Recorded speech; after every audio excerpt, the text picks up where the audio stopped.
You're listening to Women Infused Radio, where women in the marketplace connect with purpose and spirit, where the conversation covers all things women, business, and fascinating faith.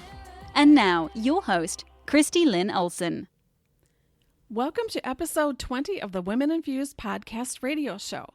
In today's episode, I continue my interview series with another one of the fabulous co-authors from our Women Infused published book series, entitled We Walk by Faith and Not by Sight, Women of Faith in the Marketplace.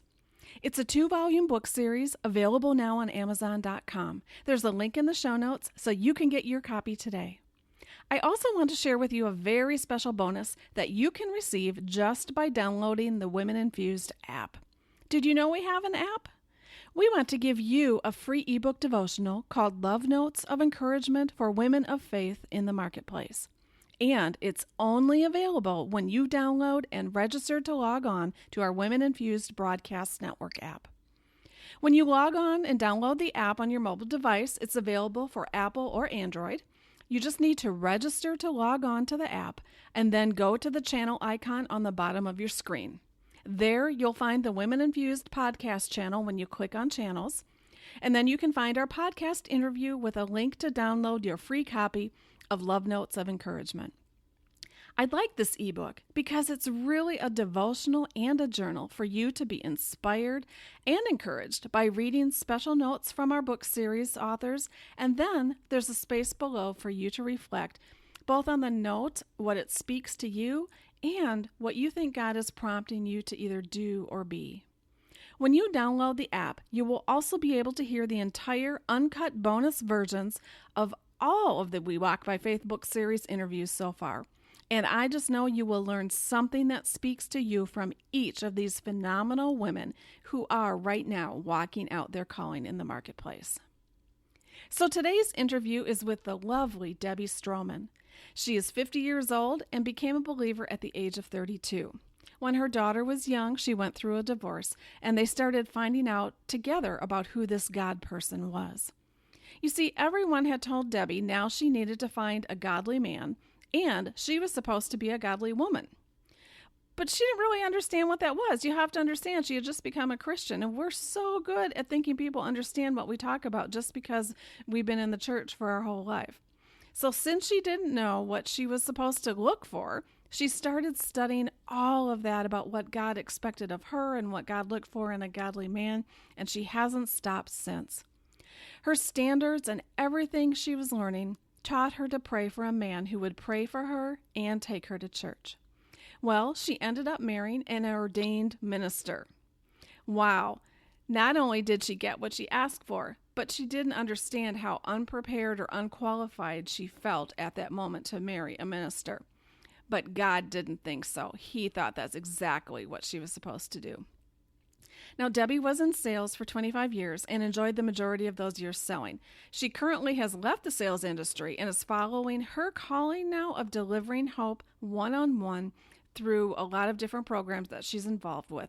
You're going to hear more about it. She has a certification with the John Maxwell leadership team, but she works with companies and individuals now to unlock their potential and find their purpose and passion, both at work and in their personal lives. So let's listen in right now and hear the rest of Debbie's story.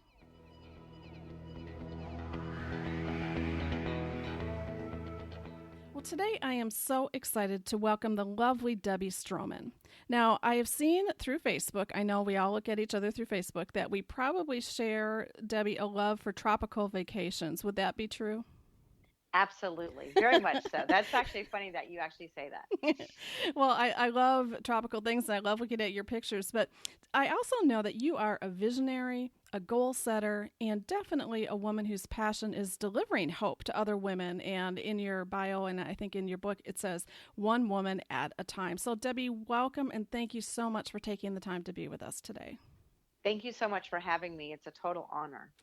Well, one thing, now we're talking about the book, We Walk by Faith and Not by Sight, Women of Faith in the Marketplace. And you started out with your chapter saying, at one time in your life, everyone told you you were to find a godly man and you were supposed to be a godly woman. Now, I wonder, and I don't know if you ever had this thought, but at the time, what did you think they were even talking about? I mean, to you, what did a godly woman look like at the time? And then how would you kind of fast forward define to what it looks like for you now? Is there a difference? Well, when someone told me that, I had just gone through a divorce and I loved being married. So I knew I needed to figure out um, what a godly woman was and what a godly man was. I had these two phrases were so foreign to me. So I had no idea what they were talking about. So I dove in to research for 10 years on marriage, what actually makes a successful marriage. And I started practicing those things and I started praying for that godly husband who would pray with me, who would take me to church. And I ended up marrying 10 years later after all my studies. Mhm. I ended up marrying an ordained minister. Wow. So God is So, faithful. God is faithful to his word.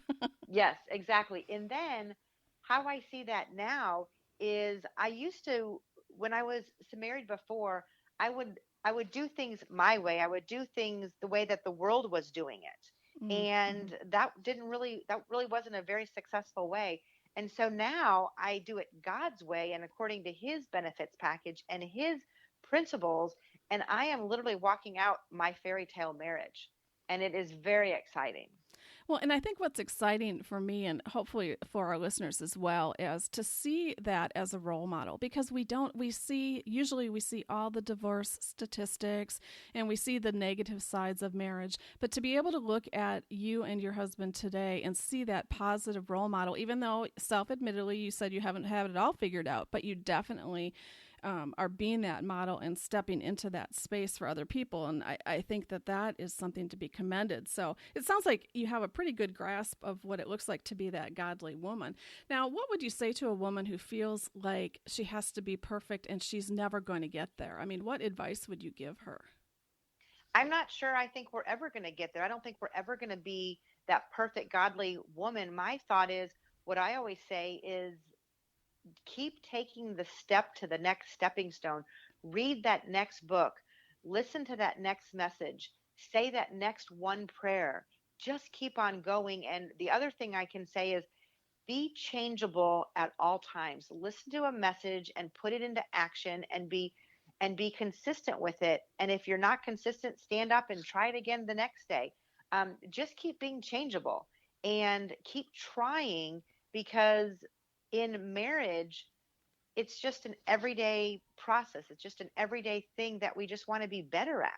So I'm not sure that I'm ever going to arrive at the perfect godly woman or ever have the perfect godly husband because we live in a sinful world. I just know that I want to be a changeable person every day until the day that I go home. Mm-hmm. Wow, that is beautiful. So, you have this godly man, but you have been working. You've got quite a career behind you and yet ahead of you. So, 25 years, you said that the majority of that was in the industry of selling. Now, I always ask women, what strengths do they think really helped them the most in their career? So, I think there's spiritual gifts that we all get, but there are also strengths and talents and certain things we've learned along the way. What do you think in all your 25 years in that industry helped you the most as far as your strength? How did you play to your strengths or your gifts and talents that helped you be successful? I would say that I was very different in the industry because I was really growing my faith at the time and being with the number one cosmetic company in the world. Mm. And in such a competitive industry. I sold products to the top 1% of the salon industry in the country. Mm-hmm. So to the most wealthiest of people. And what I would say is that my integrity and my honesty and my willing to connect with people and encourage people and my sales was always last. Wow. I always wanted to have integrity. I always wanted to use the right words. I always wanted to sell at the right time. Mm-hmm. And I always wanted to encourage them and love on them and make sure that their life was amazingly happy. And then if I knew I could do that, I knew they would buy my product. Do you think? Oh, go ahead. Because I knew I had the most superior product no matter what company I was with, Mm-hmm. that I knew the selling of the product was easy. However, I had to get them to believe in themselves first. Now, do you think that set you apart? Because I'm thinking of different salespeople I've been involved with. That hasn't been my career, but I've been on kind of the vendor side of that. And that is definitely not the majority of the attitude that I felt when I was being sold to. So do you think that was unique in the industry, or am I just not understanding it? I think it was very unique in the industry to the customer. I think the customer bonded with me from day one. I did a whole lot of lunches. I never wanted to go in and sell somebody and be gone like an hour later. I wanted to go in and connect with them. And I didn't want to just connect with the owner. I wanted to connect with all their staff, because if I just relate to the owner, no one's going to sell my product. I wanted to see who they were. Mm-hmm. And so I very much believe that I was very set apart. And at times that was very tough, but I knew I was going down God's journey and going through his path. So I knew that I was on the right path. It was just a tougher path, living and selling with integrity versus selling for a forecast.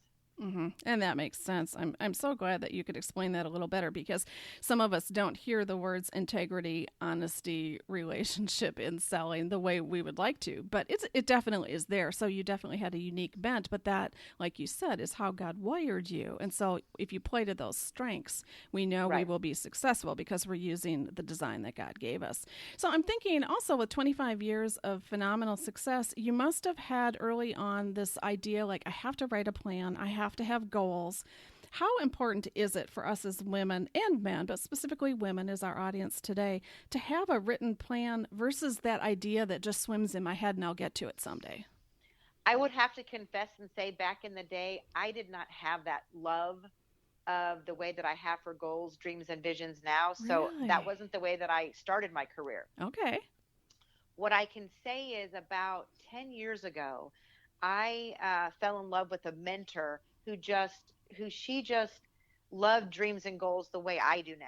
Mm-hmm. And so I live and breathe dreams and goals and visions, because if the goal is not in front of you, you're only aiming at a blank wall. If you don't know what the dart is and you don't know where your bullseye is, you're literally throwing a dart at a white wall. So whatever you put in front of your eyes, whatever you speak out your mouth, you will literally start attracting that to you and you to them. So no matter what it is, if it's something business driven, personally driven, or as women, sometimes we just want something frivolous, and God wants us to have the desires of our heart. So it's okay to have that frivolous goal. Okay. So I think if you could give us 3 practical things, even if we only do it once a year, what would you suggest we do to kind of start writing? Let's say a woman is just going to start writing a plan or start thinking about goals. Can you give us kind of 3 tips that you do every year that really have helped you be successful in that? Well, I'm going to be honest with you and say that I used to do, back in the day, I used to do my goals every single year in December, and then I would review them the next December. Like most of us. Yes, exactly. And so only 3% of the Harvard study that was done literally have written goals and review them. Wow. So the 3% literally earn 10 times more than anybody else combined who doesn't have goals or who have them swimming in their head. And most people have them swimming in their head. And so what I can say is, I don't teach or believe on a once a year process. What I would love people to start with is to just put all their dreams and goals on a piece of paper, and then to put them on a vision board, and then to practice them. And I love to teach people to practice the right way, even though that they don't do it. So I'd love for them to imagine them and say them every day, but I'm even practicing it to get to the point where I'm consistent every day. However, I've had a lot of my goals achieved by even not being consistent every day. So I can't imagine the day that I arrive at 365 days where I've set them, I've written them, and I've imagined them. So my success will be at a different level when I start doing that every single day. I'm very consistent with it, but I'm not consistent enough 7 days a week. Wow. But, that I was taking notes as you were talking, because I fall into that category of I write them down the end of the year. And sometimes I do look at them like after the first quarter and I course correct and readjust. But I have to admit, in that middle part of the year, I just get going. And pretty soon it's November, December. And I'm like, oh, I should probably look at those goals again. So I love what you said about every day we have to be so attuned to them, not only visually, but speaking them. I hear you say speaking them out loud, envisioning yourself, and not letting a day go past where you're not believing. Yes. And to me, I love to write goals down. I love to put it on a vision board. I love to put it in a vision book. I even love to put it into little vision note cards that I can put in my purse if I'm stuck at, getting my tire changed at a tire store, that I can be envisioning my goals. But the thing is that imagining them is even harder for me on a daily basis than it is saying or writing them, because I feel like I don't want to say it's a waste of time, because I know the process isn't, but it's time consuming when you have 10 personal goals, 10 business goals, and 5 family goals. It's hard to take the time to write them, say them, imagine them, and then also write your gratitudes. And I'm starting to get to a point where I'm getting more consistent with all of that, including the imagination, because I'm starting to value what other people's long time success has been through imagination. Some of the most successful people, like Henry Ford, used imagination. He hired someone just to imagine competitors' ideas and things to compete against. So if Henry Ford did that, we should be doing that. Absolutely. I think back as a child, a lot of us can have, maybe we were creative in our play or did a lot of imagining, but then somewhere along the line, even if I just think about myself, we were told, oh, stop dreaming so big. Or maybe we were, told not to be creative. So do you think we lose that as adults? Absolutely. You're the second person this week who has told me that exact same thing. As a child, they love to daydream, and they love to imagine, and they love to pretend. Mm-hmm. And the power of pretend and the power of your subconscious to imagine is powerful, because your mind doesn't understand the difference between a lie and the truth. So if you're literally telling yourself something that hasn't happened yet, your subconscious will create the solution to it, negative or positive. Wow. So yes, I truly believe that through time, when we start to grow up, we think we have to get serious. Yeah, I think we have to be professional, but I also think there's a power in imagining and writing your goals down. Absolutely. That is powerful. I'm going to start imagining a little more. I think that is something that I definitely need to challenge myself on. So, you do individual goals for yourself, and I've also understand that you go into teams and you've worked in different environments. How do you, when you have to go into an organization, work with a team, whether it's a sales organization or anything else, how do you go in and both motivate a team to help a business grow, yet at the same time inspire the individual's hopes and dreams? Because sometimes, there might be a conflict there. So do you have any way that you've kind of resolved that, or what would be an example of that? We train very similar to the to most companies.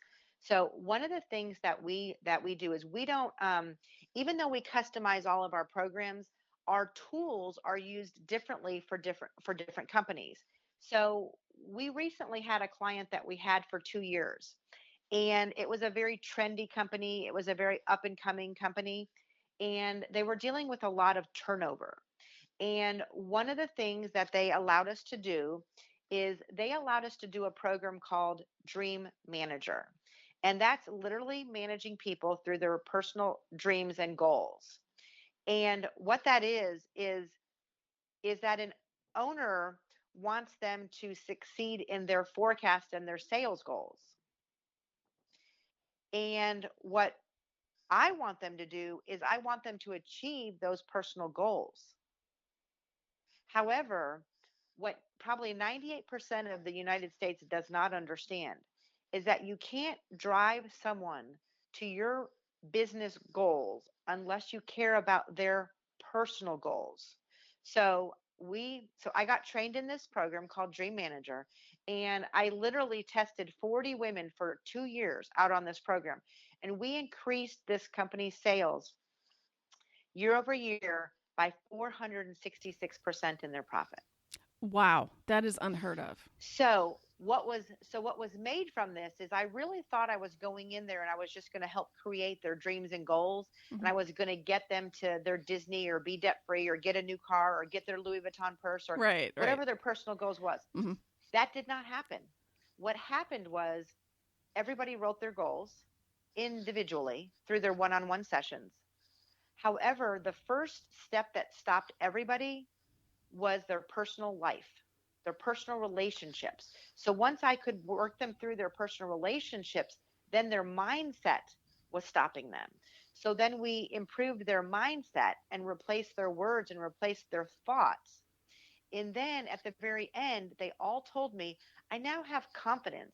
And almost every one of them started asking about God. It was the strangest thing that happened in almost every 40 of the people. Isn't that God? I mean, I'm hearing you talk about that and thinking, wow, that would never happen. But it did, To me, I wanted to try it. And I had told her, the owner, if it doesn't work, I'm going to put my name on it and say it didn't work. However, what I know now is her sales increased. The turnover was reduced and everyone was happier. And now they were getting all of their goals. And people were coming up to me and saying, will you sign my Bible? Oh, you know what? I want to start going to church. I want to start servant leading. I want an equally yoked husband. I want to get engaged. And everyone was achieving what they wanted. But I thought it was about dreams and goals, which I love. However, God had a different plan, and that was so much cooler. Hello again. Thank you for listening in today for my conversation with Debbie Stroman. Now make sure you go to her website if you're interested in learning more about setting goals and dreams, imagining, and having accountability partners. You can go to her website at thestromans.com. Again, the link is in the show notes. All you have to do is click above and click on the link. Her website is there, so you can just go right to it. Now, I want to invite you to tune in to the full uncut version of our interview, where Debbie also shares more about marriage, accountability, expectations, feelings, choices, and how to be a 360 woman. So if you want to know more about that, you need to listen to the rest of our interview. Now, where can you find that? I am so glad you asked. You need to download the Women Infused app. And when you download the app, make sure you download your copy of the free ebook, Love Notes of Encouragement for Women of Faith in the Marketplace. You don't have the app yet? Well, it's free and easy to download on any Apple or Android device. Just go to womeninfusedapp.com. There's a link right here in the show notes. Once you download the app, just go to the podcast channel and find Debbie's interview, episode 20. Hey, while you're at it, could you also do me a favor? Could you tell all your girlfriends to download the Women Infused app? Just have them go to womeninfusedapp.com. You see, let me share our vision. Our vision is to reach 1 million women for Christ around the globe with faith teachings, lifestyle information, and practical business and leadership principles for women of faith. And if you know anyone who you think would like to have their own broadcast channel on our network, please have them contact me by email at Christy@ChristyLynnOlson.com. There's a link in the show notes for that email as well. I would love to chat with them about it. So goodbye for now, and remember, alone you are significant, but together we are amazing. This has been Women Infused Radio, connecting women around the globe with purpose and spirit. And we want to connect with you. Get your free gift, Unveiled Voices, 6 things you need to do to define your value, voice, and vision. For more information on the free gift and links to join the conversation on social media, visit us at ChristyLynnOlson.com.